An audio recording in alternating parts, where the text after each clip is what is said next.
السلام عليكم ورحمة الله وبركاته. ازيكم حبايبي؟ عاملين ايه؟ يا رب دايما تكونوا بخير. هنسمي الله ونصلي على الرسول ونشوف احنا هنعمل ايه. معايا حلة مقاس 24. انا بوريكم المقاس اهو، مش عارفة باين ولا لا. مقاس 24، عجناه ب400 جرام دي اسبونج، عجناه ب4 بيضات، معلقة محسن بتاعت اكل، ربع كوباية مية او ازيد من ربع شوية. شايفين الارتفاع بتاعه؟ ما شاء الله حلو اوي. رشة فانيليا. بعد كده يا جماعة حطوا البيض والمية في التلاجة لان الجو بقى حر قوي، ما عادش ينفع. انا كنت الاول بعجن كده بمية عادية كده من الحنفية، بس بقيت دلوقتي احط البيض والمية في التلاجة عشان الاسبونج وانت بتضربيه كده في العجان بتلاقيه سيل شوية معاكي، فبيقل في الارتفاع وكده. الاسبونج اللي انا شغاله بيه دريم، ما شاء الله بيدي ارتفاعات حلوه وبيدي طبقات حلوه. هقطع بقى الحله دي على رقم 8، هقطع 4 طبقات على رقم 8. التورتيه دي على طول مطلوبه، يعني كل يوم بطلع منها 2 3. شغاله حلوه قوي التورتيه دي. الحله دي هتطلع لي 2، يعني اطلع 2 على رقم 8، كل طبقتين على رقم 8، يعني حلوه قوي وسعرها كمان حلو قوي. بوريكم بقى السبونج زي ما انتم شايفين، ما شاء الله حلو قوي تحفه. حبايبي بقى متنسونيش بلايك كده وتعليق حلو. ضربت بقى كوبايه كريمه.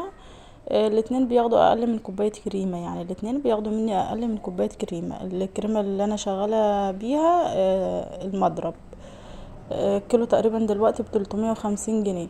حط على قاعده 27، هي مقاسها 24 التورتاية، والقاعدة 27، وبحط الكرتونة بتبقى 30 في 30. حطيت كده وحشيت كده كراميل، الكراميل بيدي طعم حلو كده، وكان عندي شوكولاتة كده جنبي رحت حاطة حبة. انا بسقي بمية بسكر عشان كل يوم بعملها، يعني كل يوم بعملها.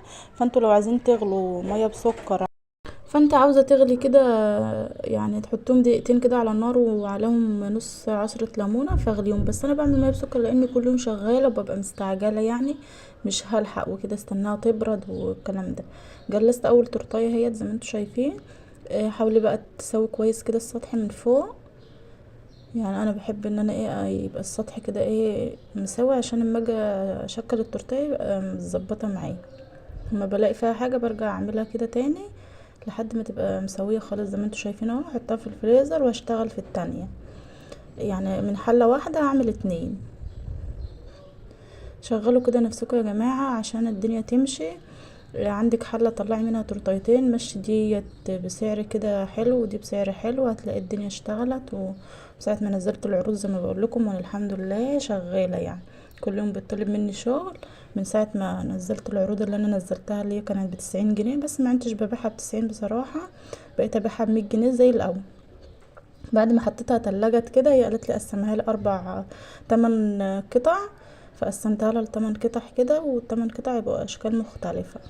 بس كنت حاطه التورته بتقعد شويه في الفريزر كده، الكريمه تمسك نفسها، وبعد كده بقى اروح مشكلاها وارجع احطها تاني حوالي نص ساعه. لو مستعجلين عليها مش مستعجلين عليها بسيبها بقى في التلاجة او في الفريزر لحد ما ترتاح خالص.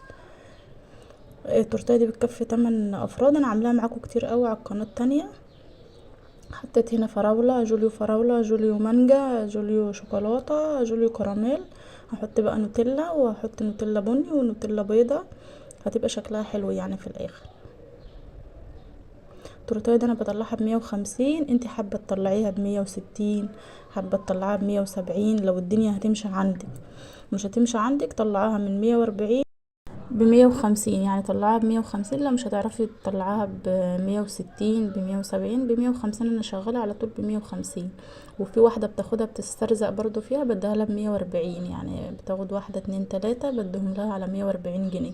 انتي بقى تعرفي تبيعيها بسعر اعلى من كده بيعيها. زي ما انتوا شايفين كده بقى التورتيه ابتدت تبان كده شكلها لما سويت الحاجات دي. هجيب بقى خلة كده وامشي كده رايحة جاية عليها. ما شاء الله كان شكلها حلو قوي، وقالت لي اكتبي عليها اسم محمد. كتبت لها برضو الاسم وطلعتها لها ب150 جنيه. فانتي شغلي بقى نفسك كده، طلعي ب150، طلعي ب140، 160 حسب الجو اللي عندك. انا جيت اكتب الاسم، راحت المساحة كانت خلصت تحت التليفون، فكتبته ايه من غير ما يتصور وكده. عندي شوكولاتة بيضة كده حطيتها، هي بتحطلهاش شغل كتير يعني، هي ما شاء الله شغلها حلو وبسيطة يعني وكده. الشوكولاتات دي كده انا بفردها على الرخامة، واروح رش عليها الفرماسيدي كده وبكسرها، بتبقى شكلها حلو اوي، بتدي شكل حلو للتورتايه. ده كان شكلها النهائي ما شاء الله، كانت شكلها بسيط ورقيقة قوي. هقفل معاكم التانية برضو، هي كانت برضو التورتيه التانية مختارين الشكل، يعني الاتنين دول الشكل بتاعهم كنت انا عاملاه قبل كده، واللي عاوزهم بقى مختار الشكل وكده. دي مختارها 4/4. قطعتها كده 4/4 زي ما انتوا شايفين. هحط هنا ربعين جل شوكولاتة. الكيس بيبقى ضيق شوية، فبرجع اقصه بالمقص كده عشان ايه ينزل معايا على طول، بدل ما افضل اضغط عليه يروح مفرقع مني. زي ما انتوا شايفين كده، وربع هيبقى نوتيلا وربع التاني هيبقى جوليو فراولة. في ناس ما بتحبش جوليو الفراولة، بس بالعكس بيدي طعم حلو اوي اوي للتورته، بالذات مع التورتيه البيضة اللي هي فانيليا. هنا برضو حطيت جزء نوتيلا، كنت منزلاها على الصفحة بتاعتي واختارتها وكده. حبايبي بقى اللي بيقولوا لي الصفحة اسمها ايه، اسمها مطبخ رحاب تورته اونلاين. الصفحة بتاعتي مطبخ رحاب تورته اونلاين، اللي عاوز يدخل عندي يعني. حبيبتي اللي بتقولي ده الفيديوهات هتبقى مكررة، لا انا بنزل فيديو هنا وفيديو هنا، مش بكرره، انا ببقى مصورة فيديو هنا وفيديو هنا، كل واحد ليه فيديو مفصول عن التاني خالص. انا ازاي ما انا فاهمة ان لو انا نزلت حاجة مكررة يبقى غلط على القناة، لا انا بنزل بصور يوم هنا ويوم هنا. حطيت هنا شباكين كده، برضو كان عندي شوكولاتة بيضة كتير ما بعملش بيها حاجة، فقلت ايه اعمل بها يعني ايه الاشكال دي وكده. حطيت كريسبي وحطيت توت احمر. دي كانت بسيطة برضو خالص ما فيهاش شغل كتير. حطيت هنا مربى حليب، عملت وردة كده بمربى الحليب، وحطيت الناحية دي والناحية دي، بس على كده.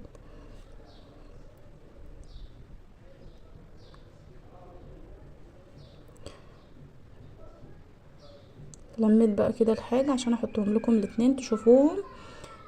كان شكلهم حلو اوي بسيط، وما خدوش معايا اي وقت يعني في الشغل وكده.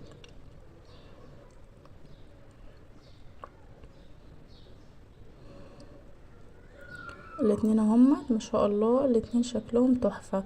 يا رب يكون بقى الفيديو عجبكم واستفدتوا بيه، واعملوا عروض يا جماعة هتشتغلوا ان شاء الله، واستنوني بقى فيديوهات جديدة وعروض جديدة. ده كان شكل التورتيتين ما شاء الله حلوين اوي، مع الف سلامة.